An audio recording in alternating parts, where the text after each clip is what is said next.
All right, welcome to Coach's Corner, number 13 with the Wrestling Vault. I'm RJ Boudro. Mitch Hancock not here today, but I do have Chris Williamson. Chris Williamson is the new and inaugural head coach for Cornerstone University. So we're going to learn a little bit about Chris today and his program and what they have to offer. We'll talk a little wrestling as always. So Chris, why don't you just talk a little bit about your upbringing, how you got into wrestling, and how you got here. Yeah. Like a lot of guys, I started wrestling because my football coach told me that it would make me better at football. And, when I was in seventh grade is when I started. When I was in seventh grade, I was, about the exact same size I am now. So I was a pretty big seventh grader. And so I walked up to Bobby Bowden. This is how into football I was. I walked up to Bobby Bowden one time, told him to his face that I was going to come and play linebacker for him. And at the time I thought that was true, but the unfortunate part was I didn't get any bigger. So I was pretty much the exact same size then, but I got into wrestling because it was going to help me tackle people better and control myself better. And ironically, my first wrestling coach was that same football coach. And the first time I started wrestling, it was very clear that wrestlers are not normal people. They're very different and they see the world differently, I think. And just got addicted to it and kept wrestling, went into high school and had some really awesome coaches in high school. They were super intense and Where was this at? Where was this at, Chris? so I grew up in Maryland, and so I started wrestling in Maryland, and our coaches were big time Iowa guys. They loved Iowa, and so we were not good. My freshman year of high school was our first year as a school. We were a brand new school. And so no one on our team, I think we had maybe three guys that had ever wrestled before. And so our goal was to just be as tough as possible and, hopefully win some wrestling matches along the way. And we got better and better and better. And,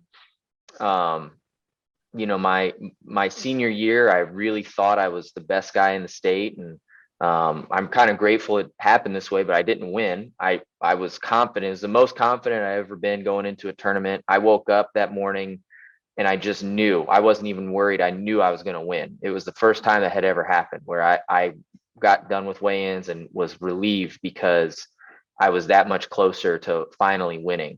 But it didn't happen. And I actually got beat twice that day, which was crazy. And ended up, placing fifth, I think, and just had a little temper tantrum. It was a disaster, and but it was a really good learning experience, that's for sure. And that was good because I don't know if I would have continued to wrestle, and I just wanted to keep going. I felt like I had just started wrestling. I wanted to do more, and eventually went on to college, and I went to college in North Carolina. My first year, ended up transferring, but spent 4 years at Messiah College over in Pennsylvania. So I always tell people I grew up in Maryland, but learned how to wrestle in Pennsylvania. So Coach Brunk over there, just an amazing coach, amazing program. We had a great team. I joke with our guys now, and I always tell them, like, look, if you're struggling to get a takedown, don't worry about it. I said it took me about 4 months to get a takedown when I got to Messiah. Like, that's how far ahead those Pennsylvania kids were. And it was just interesting to think about how the different states do their placings and stuff. I was like, I'm so good. I placed fifth in Maryland. Like, who's gonna beat me? And this guy's like, yeah, I almost qualified for the regional tournament in Pennsylvania. And I was like, well, I'm definitely going to beat this guy. And I just couldn't even touch him, but it got better and better and better. And eventually got to be the starter there after a lot of beat downs. And we had a good team. We placed second and third in the country while I was there. We got, like 23rd, 13th, third, second, or some kind of like that. What division is that? Division 3. Yeah, Division 3. And but yeah, it was a pretty amazing experience. Just the most tight knit wrestling team I've ever really been a part of, and really stuck out. And that's really what we're trying to carry over, to Cornerstone as well. So yeah, awesome. So that's kind of like it in a nutshell. Sure. So you went to North Carolina for a minute, then went to Pennsylvania. And I've Mhm. kind of known you as a Maryland, or I'm sorry, a Pennsylvania guy, just kind of Yeah, where a you lot went. of lot that happens a lot. Yeah. Yeah. So then you finished wrestling at Messiah, and then what? Yeah, went didn't know what I wanted to do. I knew I wanted to still be in wrestling just because I loved it so much, and my body was really beat down. So I figured coaching would be a really good way to stay in it, and had a job lined up there at Messiah. But my coach, being a really good coach and a good person and mentor, said, "Well, hey, there's this grad assistant program at Liberty University in Virginia, and they're looking for a grad assistant. I know their coach. Like, you should go take a look." And I was like, "No, I don't want to go to Virginia. I want to stay here." But I went down, took a look, had a great, interview and tour of the campus and everything. Met some of the guys on the team, and I brought my agent with me, which at the time was my mom, and so she was, helping me make decisions and ask questions and stuff. And at the end of the day, Coach Castro was just like, "All right, well, let me know if this is what you want to do, because I've got other people kind of waiting to hear." And I was like, "Wow, do I win? Do I get the job?" And I waited a day and told him I'd be there. And then was the grad assistant there for 2 years. And then after I graduated, got my master's from there. Spent another 4 years there as one of the head assistants. And we had a really good time. We won three national championships in a row.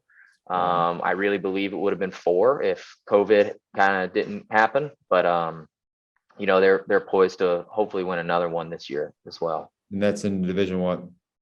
So Liberty is an interesting, thing. It's in the NCAA, National Collegiate Wrestling Association. So they're categorized at Liberty as a club program, because their money doesn't come from the NCAA Division I athletic department. They have their own separate funding, their own club sports department, so to speak. So what makes Liberty interesting, and I don't want to advertise for them too much, but I will.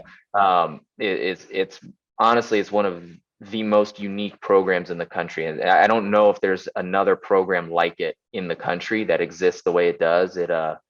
When I was there, and it's the same exact way now. It functioned essentially, budget wise, it functioned as a Division I or Division II program. When Title IX kind of came back around for the second time, and kind of forced Liberty to reclassify, they kept a lot of things the same. Full-time head coach, same coach. Coach Castro's been there for 12, 13 years at this point. So same budget and everything, or similar budget and everything like that. And then competition wise, I would put our program somewhere between that probably Division III, Division II level, depending on the year. Lots of Division I transfers and a lot of homegrown guys as well. But when we were there, we competed we wrestled everyone. We'd go to the Parisi tournament, see Oklahoma State and Iowa and those guys. But very heavy Division II, Division III schedule, pretty much up and down the East Coast.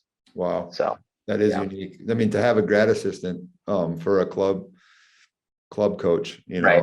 a club team is crazy. Grand Valley has a similar type program. Yeah. Did you guys compete against them? We, and Grand Valley's they've had some hard things to get over the last couple of years, kind of just shifts in the programs. But I remember looking at our team one time at Liberty and thinking, like, who the heck is going to beat us? And we went to the national duels and wrestled Grand Valley, and they were really good, and they put a beat down on us bad. And so from that kind of moment on, that was my first year at Liberty, I think. From that moment on, Grand Valley was a team that we never wanted to lose to ever again. So we had some really good dogfights with them. Yeah, absolutely. So, being a head coach, to be a good head coach, usually there's somebody behind the scenes, usually a good wife. So I know I got to meet your wife. You came out to my wrestling camp up in St. Ignace over the summer. I got to meet the family. Talk to me about how you got to meet her. And I know she has a wrestling background. That's why I bring it up. Yep. Yeah. Well, she's got a better wrestling background than I do. I joke that she has more high level wrestling experiences than I do. So how I met her, I got down to Liberty, I think August 15th, 2015. And, I went, they invited me over to their house for dinner. You We have said different May. memories. So yeah, well, that's the thing. Rachel and I have different memories on how this all happened. I'm a little fuzzy. She seems to remember it a little bit better. All I know is that I came down August 15th. By August 18th, I knew that we were going to get married. So I texted my buddies. Like there was 2 or 3 guys I texted. I was like, yeah, we're going to get married. And sure enough, and we would have gotten married sooner, but she was a manager on the team, and so I didn't want to, cross any lines or anything like that. And I wanted to make sure everything was above board. But yeah, we got married, I think a little over a year after we met. And I would have done it sooner if I could have. Yeah. But yeah, So her dad is who? yeah. So her dad is the head coach. Her At dad is Liberty. Jesse Castro. Yeah, the head coach at Liberty, and that's been an awesome, really awesome relationship to have. And it's just funny, we started as like, kind of boss employee type of deal, and kind of then got into this weird amorphous, like, all right, soon to be father-in-law, but also boss. And then it became more of over time, it really became more of like a kind of a father-son thing. And now even more so now that I'm not, with Liberty anymore. But Yeah. yeah, I call him all the time, ask him questions all the time. And we'll kind of, the lines are very blurry now, because sometimes we'll just talk about wrestling, and then we'll talk about, kids and yard work and father-in-law stuff. So it's been a really cool thing. Yeah. And to think that, your coach at your previous school where you wrestled at, got you this somewhat opportunity, and Mhm. you almost said no to it because you didn't want to Yeah. go there. Yeah, I did. I was like, no way. There's no way I'm going there. Like, no, I want to be at Messiah. We're going to win a national championship, and I want to be there for it. And just trusting the Lord too. It just was very clear. And that's kind of how my life has always been. It was just very clear. Like there was sometimes there's hindrances. I don't want to get too theologically deep into, how God orchestrates things, but the highway was cleared basically, for me. And I was like, well, this is just too good to pass up. It seems very evident that this is kind of what's supposed to happen. This is a great scenario. Let's do it. And it's just kind of a, you know, jump in with both feet type of deal. I So think I think that's a good transition. So talk about your path to, or your highway, I guess, to Cornerstone, kind of yeah. where you're at. Yeah, I was working at Liberty, and I got it. And we had a great scenario going. Like I was an assistant. I loved our team. Still love those guys. Still love the team, and just had a wonderful scenario. We had this awesome house, and we were not far from her parents, and we have 2 girls, and we're just loving life, and we're getting ready for a new season and stuff. And actually, at that point, we were kind of getting ready for whether or not we were going to have a national tournament. It Right. hadn't quite been canceled yet. Um, and I got a text just out of the blue again from Coach Brunk at Messiah. Oh, And he wow. said, yeah, and all he said was, hey, do you want to move to Michigan? And I was like, well, I don't know. And I literally, I texted him. I said, well, if that's what the Lord wills, then sure. What are you talking about? And he said, hey, Cornerstone's looking for a new head coach. I brought someone came to me, Mike Moyer, I believe, was asking around, and my name came up. And my stance was, look, I'll put my hat in the ring I'll put my name in the hat. And if they want to keep calling me, then I'll take their calls, but I'm not going to stick my neck out to try to, get this. I'm very happy with where I am. Sure. And but it was just like one thing after the next. Interview after interview went well. They had me over for a visit, and I was very critical, of everything. Like I wasn't going to move my family literally halfway across the country for something that I didn't really see a lot of potential in. But I, toured the school. I thought their values and their values and my values, their theology, my theology kind of really lined up really well. Nothing will ever be 100% match, but it seemed to work out really well. I really loved the people there. everything was covered in snow. And so when I got back, everyone was like, well, is it beautiful there? I was like, I don't know. I didn't see any of it. It was all covered in snow. Um, but, just talking with the athletic director, Aaron, getting kind of his vision for what the wrestling team could be, and the president of the school, like I just was pretty sold on it. And, I asked pretty much, because I wasn't dying to be here unless it was right. I asked every question I could think of. And I was, normally I'm a pretty cordial, I don't want to step on too many toes, but I was stepping on all the toes. And, Yeah. they answered truthfully and honestly, and it was really awesome. And, I got on the plane, actually, I called my wife and I was like, well, I'm pretty sure I just talked myself out of them hiring me, because there's no way they're going to hire a guy that had that many critical questions and stuff, like, I don't think I came across the right way. And, they must have seen something. I guess they liked me a little bit, and they hired me. And, we just were praying the whole time that, God, if this is your will, we'll do it if that's what you want. And it became, again, it was very clear, like, it wasn't us looking for something to go to next. It really honestly felt like the Lord was just kind of pushing us out of where we were and into this new thing. And so we just tried to put up as little resistance as possible and go along with the flow of things. And here we are, and it's been great. And we've had a fairly smooth transition. It took us a while to find a house and everything, but we got it done. And I we're kind of got to believe that you're sugarcoating a little bit. How could it be smooth when it was during COVID? I know the housing market. So Cornerstone, Yeah. for a lot of people don't know, it's less than 10 minutes from Lowell. It's over in the Grand Rapids area. And the housing market, like anywhere in Michigan, especially Southern Michigan, is crazy right now. So I'm sure that you're making it seem a little easier than it was, but COVID definitely had to present some issues, I would imagine, as well as the housing market. But I mean, you guys have a brand new facility, wrestling facility on a beautiful campus, smaller campus. Talk about just Cornerstone, what you guys compete in as far as a conference, the division you compete in, and just what you have going on with that new facility. Yeah. The facility, real quick, that was one of the things. And, there's tons of new programs that are popping up all over the place, and they're mostly small colleges, very similar to Cornerstone, whether in type of school or size or something like that, right? And I always look at these guys and I feel I don't envy them, because they have a lot of work cut out for them.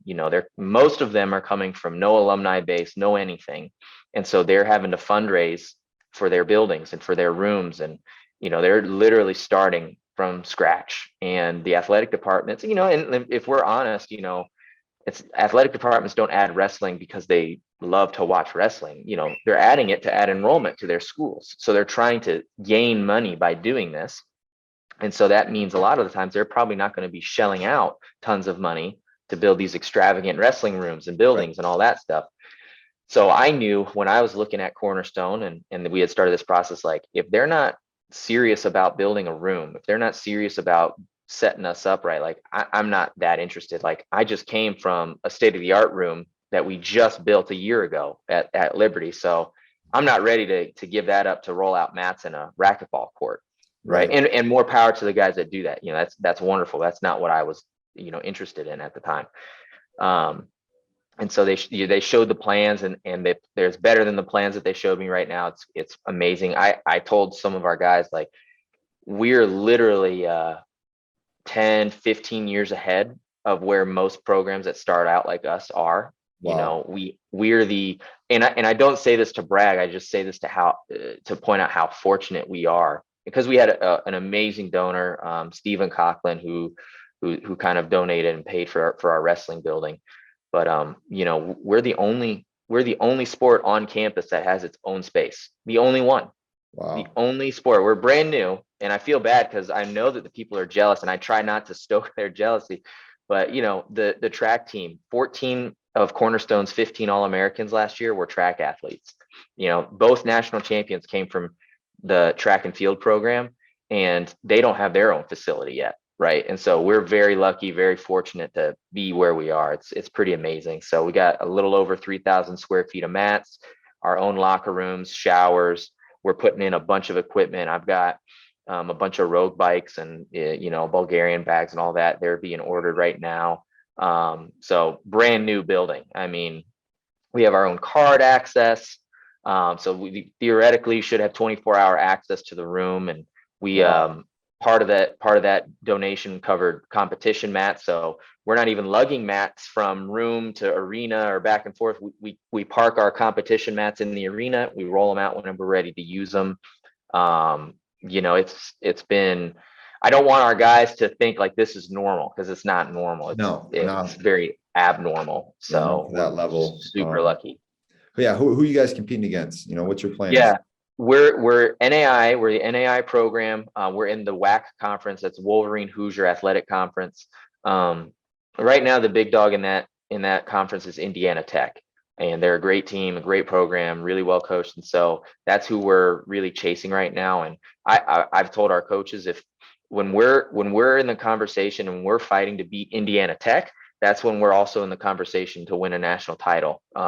Because year in and year out, Indiana Tech is, top 5, or, give or take top 5 in the country. I think they may have placed 3rd last year. I can't quite remember, but they're up there every single year in the country. I think we have the tools at Cornerstone. I think our Michigan guys are more than good enough to compete at that level to Yeah. win.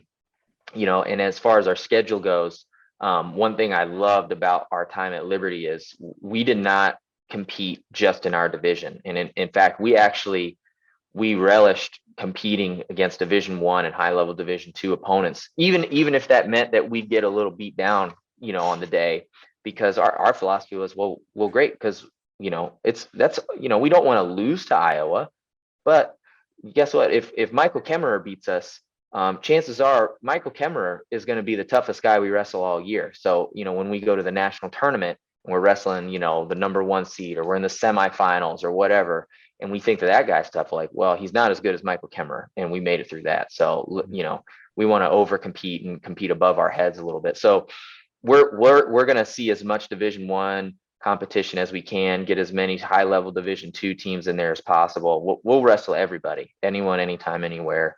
D1, D2, D3, NAIs, JUCOs, whoever. So we're going to do our best to see everyone. I think we start the year at Michigan State, at the MSU Open. So Nice. yeah. Nice. So kids going to Cornerstone will have that opportunity to wrestle all different types of levels. And Yep. you have expectations for, an inaugural year is going to be tough, especially coming off COVID. Recruiting had to have been a little bit more difficult than normal. What are your expectations? Going Yeah, I'm a big team guy, and that's something we learned at Messiah. That's something we really implemented at Liberty. I'm a huge team guy. I truly believe this. I think wrestling is the epitome of team sports. I think even football, basketball, whatever, there's no team sport like wrestling, because your 25 pounder, sure, like, he can worry about just winning his match by 1 point, but if you need a major decision, he's got to stretch himself. Right. And, if you're getting pinned, it's the most embarrassing thing ever. Right. It's easy to just get pinned and get off the mat and be done with it. But a good teammate is going to fight off his back to fight for his team to save those points.